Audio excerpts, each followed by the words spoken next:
어느 교회에서 예배당을 건축하는데 여러 업체가 지원을 했습니다. 교회는 신중하게 그 여러 업체에서 한 업체를 선정해서 그 교회 성전 공사를 맡겼는데, 나중에 알고 보니까 그 회사가 아주 부실한 회사였습니다.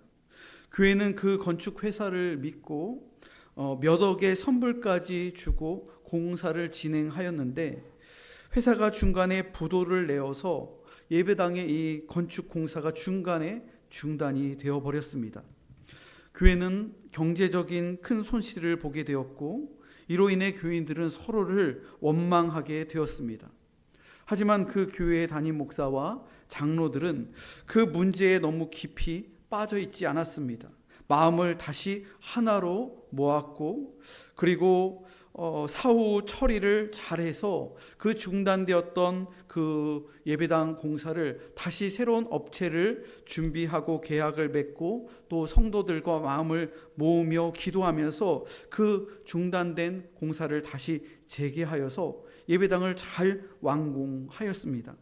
이 일을 통해서 그 교회의 당회와 성도들이 깨달은 것은, 서로 원망한다고 해서 없어진 돈이 돌아오는 것도 아니고, 그리고 건축이 중단되었는데 그렇게 서로 다른 의견을 내고 분열하고 다투면 예배당이 저절로 세워지는 것도 아니라는 것을 그 기간 동안 그들이 알게 되었습니다. 그리스도인의 저력은 어려움이 생기면 생길수록 더 마음을 합치고 기도하면 어떠한 어려움도 이겨낼 수 있는 것입니다. 우리가 살다 보면 어떤 일을 하다가 생각지 못한 어려움을 만나거나 경제적으로 큰 손실을 입을 때도 있습니다. 그때 가장 먼저 해야 할 일은, 이미 손해 본 것은 손해 본 것으로 인정해야 합니다.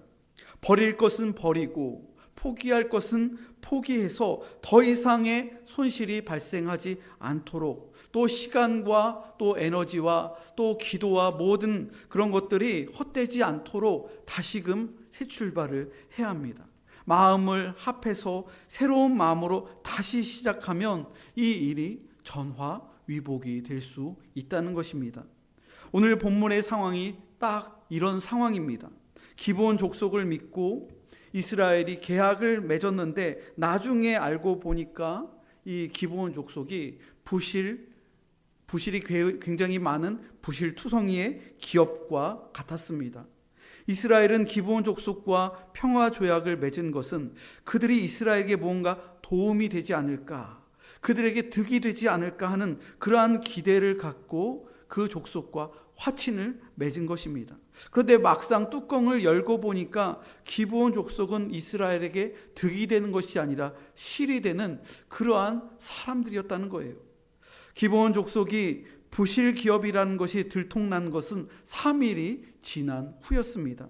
오늘 본문의 16절과 17절 말씀을 보십시오. 16절과 17절 말씀을 함께 읽어보겠습니다. 시작. 그들과 조약을 맺은 후 사흘이 지나서야 그들이 이웃에서 자기들 중에 거주하는 자들이라 함을 들으니라. 이스라엘 자손이 행군하여 셋째 날에 그들의 여러 성읍들에 이르렀으니, 그들의 성읍들은 기브온과 그비라와 부에롯과 기럇 여아림이라. 이스라엘 백성들은 기브온 족속을 잘 알지 못하고 성급하게 화친을 맺었습니다. 이스라엘 백성들은 기브온 족속이 아주 부강하고 잘 사는 그러한 나라로 착각을 한 것입니다. 그래서 앞으로 이스라엘의 발전에 상당히 도움이 될 것이라고 그렇게 믿고서 먼 나라에, 그 다른 가나안 땅에 안에 있는 민족이 아니라 먼 나라에 좀 나라도 잘 살고 경제적으로 또 군사적으로 득이 되는 나라라고 생각해서 평화 조약을 맺은 거예요. 그런데 3일 만에 기브온의 정체가 탄로 났습니다. 사흘이 지나서야 기브온의 그 네 성읍에 도착한 것입니다. 원방의 성읍이 아니라 3일이면 다다를 수 있는 매우 가까운 가나안 땅 안에 있었던 그 성읍, 그 기브온의 네 성읍에 이 3일을 걸어서 도착한 것이죠. 그 성읍의 이름을 기브온, 그비라, 부에롯, 길앗, 여아림, 이렇게 네 성읍이었습니다. 네 성읍은 모두 부실투성이었습니다. 성읍 간판에 그렇게 쓰여져 있는 거예요. 부실투성이. 가보니까 성읍이 견고하지도 못하고 사람들이 잘 사는 것도 아니고 굉장히 허점이 많은, 못 사는 그러한 동네였고, 그리고 가나안 땅 안에 있었던 사람들이었다는 거예요. 다 가짜고 다 거짓말이었다는 것이죠. 기브온 족속은 이스라엘을 도울 수 있는 형편도 아니었습니다. 오히려 이스라엘에게 무거운 짐을 안겨다 주는 무능한 족속이 기브온 족속이었습니다. 이들과 여호와 하나님의 이름으로 화친을 맺었기 때문에 무작정 이 조약을 무효로 돌릴 수 있는 노릇도 아니고, 속였다고 해서 그들을 공격해서 진멸할 수도 없는, 이러지도 못하고 저러지도 못하는 아주 난감한 상황에 그 성읍에 도착하자 봉착하게 되었습니다. 결국 이스라엘 백성들은 기브온 사람들에게 속아서 엄청난 빚을 떠안게 된 것입니다. 이스라엘은 기브온에게 속아서 화친을 맺었기에 두 가지의 문제가 발생하게 됩니다. 가나안 정복 사업을 위해서 앞으로 나가야 되는데 기브온의 속임수로 인해서 두 가지의 문제가 발생하게 되었다는 거예요. 첫 번째로는 목표의 상실입니다. 따라해 봅시다. 목표의 상실. 순서에 의하면 다음 공격 대상이 기브온 족속이에요. 여리고 성과 아이성을 진멸시킨 다음에 그 다음으로 정복해야 할 성읍이 이 기브온의 네 성읍이었다는 거예요. 부실 기업인 이 네 성읍을 치는 것이 이스라엘의 그 다음 목표였다는 것이죠. 그런데 그 기업에 속아서 덜커덩 계약을 맺은 거예요. 다음 목표와 조약을 맺은 바람에 이 계획에 차질이 생긴 것이죠. 목표가 사라져 버린 거예요. 두 번째는 의견이 나누어졌습니다. 따라해 볼까요? 의견이 나누어졌다. 당연한 수순이죠. 속아서 화친을 맺었으니 이 계약은 무효요라고 주장하는 무효파가 등장합니다. 또 어떤 사람들은 그럼에도 불구하고 여호와 하나님의 이름으로 맹세했기 때문에 어찌됐든 계약을 지켜야 된다는 유효파가 등장하는 거예요. 무효파가 등장하고 유효파가 등장한 거예요. 의견이 지금 갈리고 있는 것이죠. 오늘 본문의 18절 말씀 한번 보십시오. 18절을 함께 읽어보겠습니다. 시작. 그러나 회중 족장들이 이스라엘의 하나님 여호와로 그들에게 맹세했기 때문에 이스라엘 자손이 그들을 치지 못한지라. 그러므로 회중이 다 족장들을 원망하니. 지금 의견이 나뉘고 있는 거예요. 회중 족장들이 기브온 족속에게 속아서 맹세했기 때문에 그들을, 그 속인 기브온 족속들을 무턱대고 칠 수 없게 된 그러한 상황에 봉착하게 된 것이죠. 기브온 사람들이 이스라엘의 걸림돌이 된 거예요. 이러지도 못하고 저러지도 못하는 상황 가운데 지금 처하게 된 것이죠. 여호수아와 회중의 족장들도 지금 우왕좌왕하고 있는 거예요. 거기 딱 도착해 보니까 속은 걸 알게 되면서 이 이스라엘의 지도자인 여호수아도 어쩌지도 못하고 이걸 어떻게 해야 되는지, 또 회중의 족장들도 지금 갈피를 못 잡고 당황해서 지금 다 우왕좌왕하고 있는 거예요. 기브온 족속과 화친했기 때문에 그들을 공격할 수도 없었기 때문에 이러한 갈등 상황 속에서 온 회중들이 족장들을 원망하는 거예요. 또 여호수아를 원망하는 거예요. 의견 분열이 일어나고 있는 것이죠. 여러 회중이 다 족장들을 원망했다고 오늘 본문은 증거합니다. 여호수아를 원망합니다. 그리고 장로들을 원망합니다. 이러한 난처한 상황 속에서 찬성파와 반대파가 나뉘어지기 시작합니다. 기브온에게 속아 넘어갔지만 어찌됐든 여호와 하나님의 이름으로 조약을 맺었기 때문에 그들을 받아들여야 됩니다. 찬성파의 입장이 있습니다. 또 반대파의 의견도 만만치가 않습니다. 그들의 거짓과 속임수에 넘어갔기 때문에 이 조약 자체는 무효라고 주장하는, 원망하는 사람들이 굉장히 다수였습니다. 부실투성이 민족과 손을 잡을 수 없다는 거예요.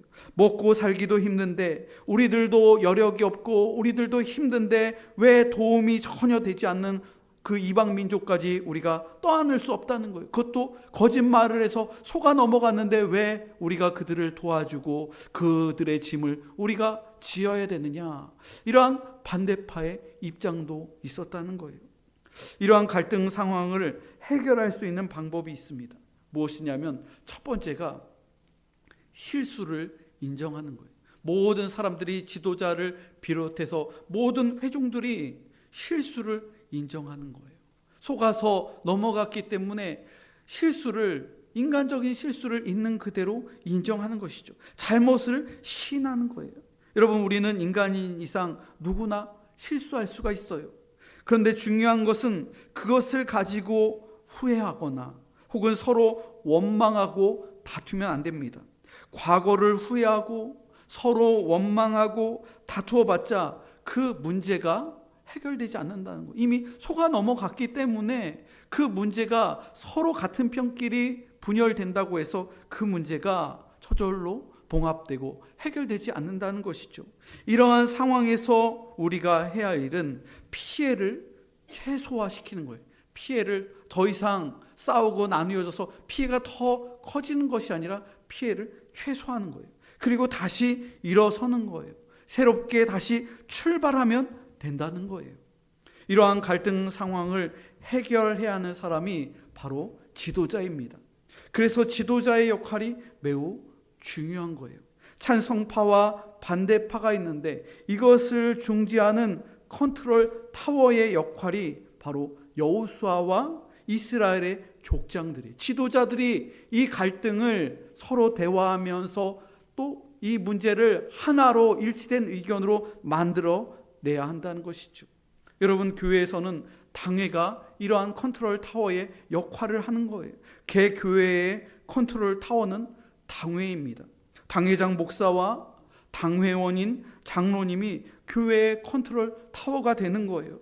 그리고 교회의 원로의 역할이 굉장히 중요합니다. 당회를 조언해주고 함께 의견을 모을 수 있는 은퇴하신 장로님들의 그 경험과 지혜와 조언이 필요한 거예요. 이 지도자들의 그 방향 제시와 비전과 그리고 그 일들을 해결해 나갈 수 있는 그 컨트롤 타워가 중요하다는 것이죠. 여러분, 세월호가 왜 침몰했을까요? 2014년도에 있었던, 봄에 있었던 그 세월호가 왜 침몰했을까요? 컨트롤 타워가 역할을 못했기 때문에 그런 거예요. 선장과 선원들이 가장 빨리 탈출했기 때문에 많은 이들이 안타까운 생명을 잃은 거예요.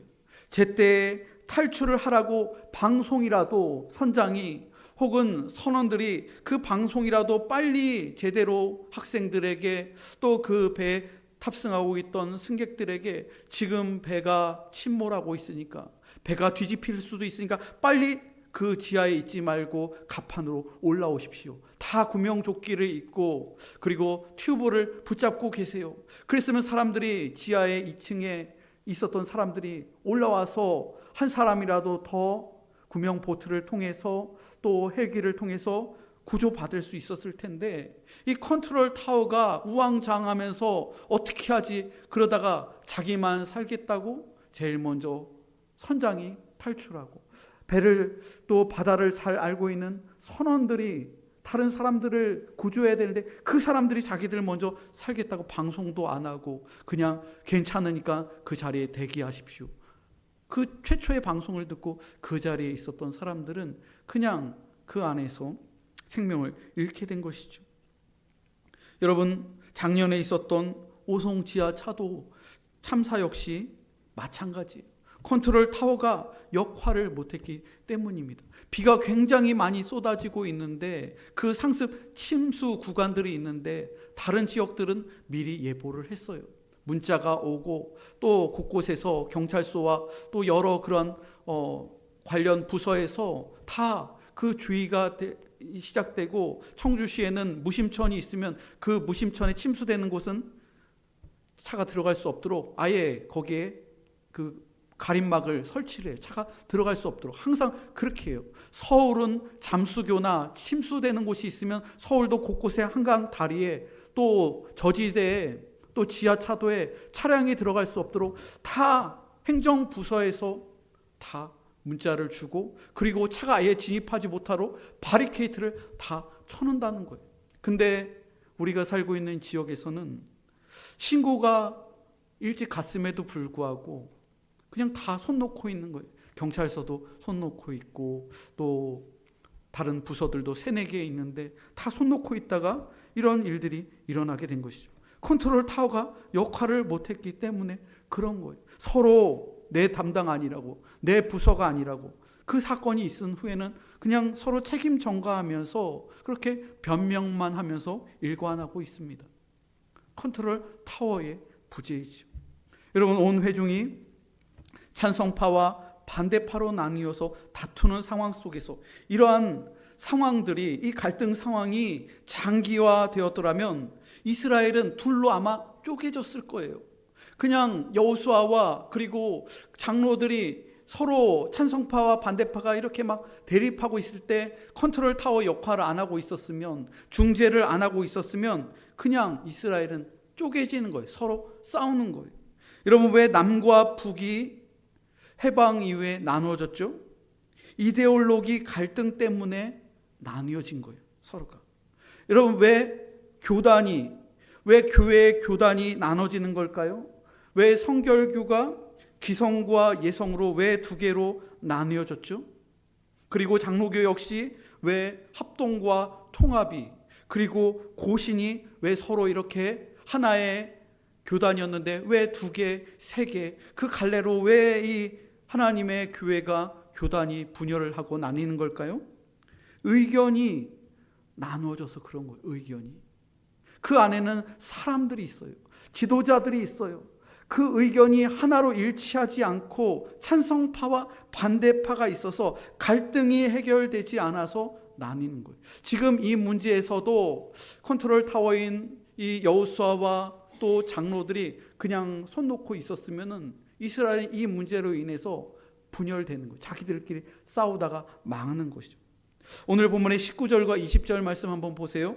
19절과 20절 말씀을 함께 읽겠습니다. 시작. 모든 족장이 온 회중에게 이르되 우리가 이스라엘 하나님 여호와로 그들에게 맹세하였은즉 이제 그들을 건드리지 못하리라. 우리가 그들에게 맹세한 맹약으로 말미암아 진노가 우리에게 임할까 하노니 이렇게 행하여 그들을 살리리라 하고. 찬성파와 반대파의 갈등이 지금 해결되고 있는 거예요. 갈등의 해결에서 가장 중요한 것은 지도자의 역할이에요. 지도자의 강력한 의지입니다. 여기에 보면 19절에 모든 족장이 온 회중에게 이르되, 이스라엘의 여호수아를 포함한 모든 족장들, 모든 장로들이 이스라엘의 온 회중을 다 모아놓고 한 사람도 빠지지 않게 하고 지도자의 의지를 보여준 거예요. 지도력이 하나가 되어서 일치가 되어서 여기에 아무도 반발할 수 없도록, 반대파도 수용할 수밖에 없도록 지도자의 의지를 보여주는 거예요. 여호수아와 모든 족장의 의지입니다. 지도자들이 의견의 일치를 본 거예요. 그리고 반대파를 설득하는 거예요. 반대파에게 무조건적으로 순종하라고 얘기를 하는 거예요. 온 회중을 모으고 일치된 결의사항을 지금 모든 족장들이 발표하고 있습니다. 여호와 하나님의 이름으로 우리가 맹약하였으므로 그들을 살리리라. 그들을 살려야 된다. 그러는 거예요. 비록 그들이 거짓말을 하고 속여 우리에게 들어왔지만 여호와 하나님의 이름으로 우리가 맹세하였기 때문에, 하나님의 이름을 망령되이 일컬으면 그 하나님의 저주가 우리에게 임할까 두렵기 때문에 우리들은 하나님의 거룩하신 그 이름이 손상되지 않도록 이스라엘에게 부담이 되고 짐이 되고 손실이 된다 할지라도 그들을 끌어안고 나아가야 된다. 이렇게 지도자들이 결단했다는 것이죠.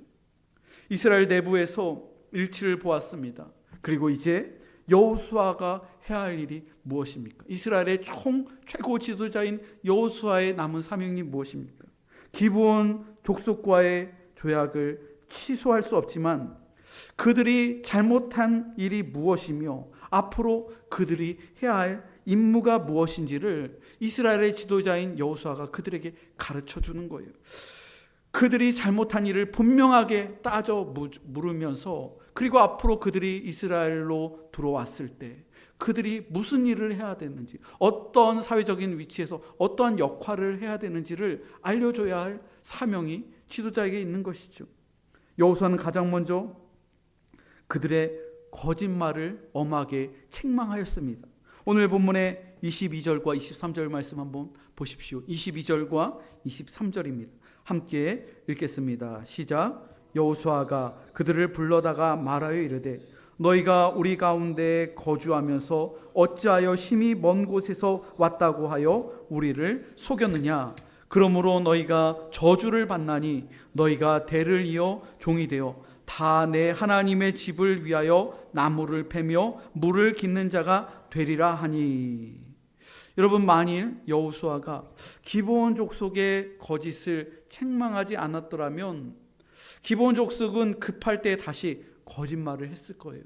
그냥 어물쩡 그들을 받아들이기로 했으니까, 모든 게 다 은혜니까 그렇게 하고 쓴소리를 하지 않았더라면 이 기브온 족속이 나중에도 또 거짓말을 할 수 있는 거. 한 번 거짓말한 사람들이기 때문에 두 번 할 수도 있고 세 번 할 수도 있는 거예요. 그래서 여호수아는 그들을 분명하게 불러들이고 그 앞에서 그들의 그 거짓말, 속인 것을 꾸짖고 책망하였습니다. 그리고 그 거짓말을 한 대가로 그들이 맺은 이 평화 조약이 동등한 조약이 아니라, 나라와 나라, 민족과 민족이 맺은 동등한 조약이 아니라 주종의 조약으로 변경시킵니다. 주인과 종으로서의 그 조약으로 그들을 이스라엘의 종의 위치로 전락시킨다는 거예요. 그리고 그들에게 저주를 합니다. 거짓말의 대가로 저주를 받아서 당신들이 목숨을 건지고 이스라엘의 우리 안으로 들어오지만 당신들은 하나님의 저주를 받아서 대를 이어서 영원히 하나님의 집에서 나무를 패며 물을 깃는 종이 되어야 된다고 그렇게 일러주었습니다. 여호수아는 기브온 족속에게 전투하는 일을 맡기지 않았습니다. 이제 곧 그들과 평화조약을 맺으면서 나머지 이스라엘의 11개 지파가, 가나안 족속의 11개 지파가 그들이 서로 동맹을 맺으면서 이스라엘을 총 공격하려고 이 가나안 땅의 이방 족속들이 조약을 맺은 상태예요. 더군다나 기브온 족속이 이스라엘 백성들에게로 들어갔다는 소문이 들리면서 이 가나안의 이방 족속들이 더 똘똘 뭉치면서 기브온을 치려고 하고 이스라엘을 치려고 전쟁 준비를 하고 있는 거예요. 이렇게 전쟁 준비를 하면 상식적으로 기브온 족속이 들어왔으니까 이들에게 칼을 주고 또 창을 줘서 같이 전쟁을 하면 될 텐데, 여호수아는 기브온 족속에게 전투하는 일을 맡기지 않았다는 거예요. 그들의 손에 칼이나 창을 들리지 않았어요. 그들의 손에 나무를 패며 물을 깃는 그러한 노동의 일을 맡긴 거예요. 그들에게 도끼를 주고 또 곡괭이를 주고, 그래서 하나님의 전에서 그들이 일을 하는 거예요. 봉사하게 하는 일을 맡긴 거예요. 왜 전쟁터로 그들을 내몰지 않았을까요? 그들이 전쟁 가운데에서 가나안 족속이기 때문에 잘못하면 또 속여서 이스라엘 칠 수도 있는 거예요. 그것을 염두에 두고 여호수아는 그들을 전쟁에 내보내지 않고 하나님의 전 가까운 곳에서 그들이 예배하며 또 봉사하는 일을 그들에게 맡긴 것이죠. 여러분, 기브온 족속은 생존을 위해서 거짓말을 하고 들어온 족속입니다. 그러므로 이스라엘은 그들을 성화시켜야 되는 거예요. 가나안 땅에 죄악된 종족이 기브온 족속이에요. 그러므로 이들을 이스라엘화 시켜야 되는 사명이 있는 거예요. 그러기 위해서 여호수아는 기브온 족속을 성전 가까이 두어서 성전을 위해 나무를 패고 물을 깃는 허드렛 일을 하는 구성원으로 이들을 받아들인 것이죠. 여러분, 이것은 기브온 족속에게 저주가 아니라 축복이나 다름없는 거예요. 죽은 목숨이었던 사람들이 하나님의 성전에서 허드렛 일을 도맡아 하는 사람으로 변화된 거예요. 이러한 일을 하던 사람들이 누굽니까? 바로 레위인이에요. 이스라엘의 한 개 지파인 이 레위인이 하나님의 전에서 온전히 봉사하면서 예배와 또 그 외의 모든 일들을 맡아서 하는 사람들이 바로 레위 사람들이에요. 그러니까 기브온 족속은 레위인의 제사장 직분을 도와서 허드렛 일을 하는 사람이 된 것이죠. 여러분, 시편 기자는 왕궁에서 호의호식하는 것보다 여호와의 전에서 문지기로 단 하루 사는 것이 더 복된 일이라고 노래하였습니다. 정말로 의리의리한 왕궁에서 왕자로 1000년을 사는 것보다 하나님의 성전에서 단 하루를 사는 것이 더 기쁜 일이고 더 축복된 일이라고 그렇게 고백했다는 거예요. 여러분, 기브온이 받은 축복이 바로 이 축복이에요. 세상 속에서 그들이 진멸당하고 심판받아 마땅한 민족들이었지만 그들이 살기 위해서, 생존하기 위해서 거짓말을 했지만 하나님의 백성 안으로 들어오고, 그리고 그곳에서 하나님의 성전 가까운 곳에서 그들이 허드렛 일을 하면서 하나님을 알아가는 거예요. 그들의 죄악된 성품들이 깎여 나가고 그들의 거짓말한 것들, 세상의 그러한 찌꺼기들, 그 점과 흠들이 다 씻겨 나가면서 레위인을 도와서 예배를 준비하고 또 나무를 패고 또 물을 기르고 하나님의 예배하는 일을 섬기면서 말씀을 들으며 이 세상 사람들이 점점 변화되는 것이죠. 거짓말을 일삼던 사람들의 성품이 변화되면서 점점 하나님의 백성처럼 그렇게 변화되는 거예요. 여러분, 가만히 생각해 보면 기브온 사람이 바로 저와 여러분들이에요. 기브온 사람이 그냥 저 멀리 남 얘기가 아니라 가만히 생각해 보면 이 기브온과 같은 사람들이 바로 우리들이라는 거예요. 여기에 자격이 있어서 하나님 앞에 나온 사람이 어디 있겠습니까? 완벽한 의인이 어디 있겠어요? 완전하신 하나님 앞에 섰을 때 점 하나 없고 티 하나 없는 의인이 어디 있겠습니까? 목사인 저 역시도 제가 완벽하기 때문에 점 하나 없고 흠 하나 없는 의인이 있기 때문에 제가 목사가 된 걸까요? 그렇지 않다는 거예요. 자격이 없고 부족한 저지만 하나님의 자녀 삼아 주시고 하나님께서 성화시켜 주셔서 소명을 받았기에 이 일을 감당하는 거예요. 지금도 주님 앞에 섰을 때 점과 흠이 많은 사람이 저라는 거예요. 여러분, 우리 모두 다 기브온 사람들이라는 거예요. 세상의 불의와 죄악과 사망의 음침한 골짜기에 빠져 살다가 예수님의 소문을 듣고 주님의 백성이 된 거예요. 어느 때 하나님께서 우리를 부르셔서 누구의 전도를 받고 또 교회에 대한 이야기를 듣고 목사님에 대한 이야기를 듣고 누군가의 인도함을 받아서 처음 주님의 전에 나와서 예배를 드렸던 그 때가 있어요. 주님 전에 가까이 나와 기브온 족속처럼 나무를 패며 물을 기르며 또 교회 청소를 돕고 예배당에 가장 일찍이 나와서 교회 종을 치고 강대상을 깨끗하게 청소하는 이들이 있어요. 목회자가 설교를 할 때 필요한 물과 컵을 준비하는 봉사자들이 있어요. 주일마다 먼 거리까지 성도들을 위해서 교회 차량으로 봉사하고 때로는 자기의 자가용으로 차량 봉사하는 감사한 성도들이 있어요. 주일 예배에 다른 성도보다 일찍 나와서 주보를 접고 그리고 예배 시간에 달려오는 성도들을 따뜻한 사랑으로 맞이하는 안내하는 성도들이 있어요. 식당에서 식사를 준비하는 마르다 식사 봉사팀도 있어요. 이 모든 사역들이 담임 목사를 도와서 성전에서 가까이 나와 사역하는 기브온 사람들의 사역이 아니고 무엇이겠습니까? 이 얼마나 축복된 일이에요. 이러한 봉사와 섬김이 그냥 노동이 아니라 이 일을 통해서 하나님의 전에 하루라도 또 조금이라도 더 가까이 일찍 나오고 그 일을 통해서 섬기고 봉사하면서 하나님을 더 알아가는 것이고 주님의 그 거룩하신 성품을 더 닮아 가는 것이죠. 저 역시도 마찬가지예요. 저도 학생 시절부터 성전에 일찍 나오는 그러한 습관이 있었어요. 중학교 2학년 때는 항상 예배당에 9시 예배면 8시 20분이나 8시 30분에 왔어요. 혼자 와서 교회당 둘러보고, 그리고 피아노도 한번 이렇게 반주자가 와서 탁 칠 수 있게 정리정돈을 해놓고, 그게 그냥 좋더라고요.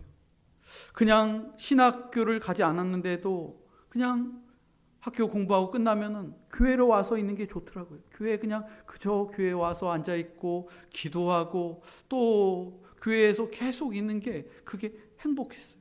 그렇게 성전을 가까이 하고 교회를 가까이 하니 하나님께서 은혜를 주셔서 저를 목사로 그렇게 부르신 것 같아요.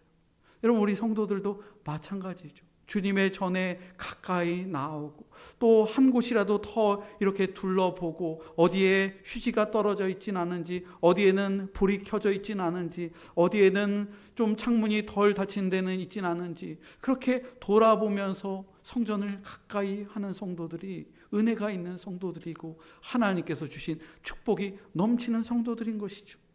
사랑하는 성도 여러분, 우리 교회와 우리의 삶 속에도 갈등과 분쟁의 상황이 있을 수 있습니다. 지난 과거를 돌아볼 때 후회되는 일과 또 손해본 일들도 있을 거예요. 이러한 상황에서 가장 중요한 것은 온 교회의 성도들이 담임 목사와 하나가 되어서 다시 시작하는 거예요. 다시 일어서는 거예요. 뒤를 돌아보는 것이 아니라 앞을 바라보면서 지금 현재 그 자리에서 우리가 할 수 있는 사역들을 하나씩 정비해 나가면서 해 나가면 된다는 거예요.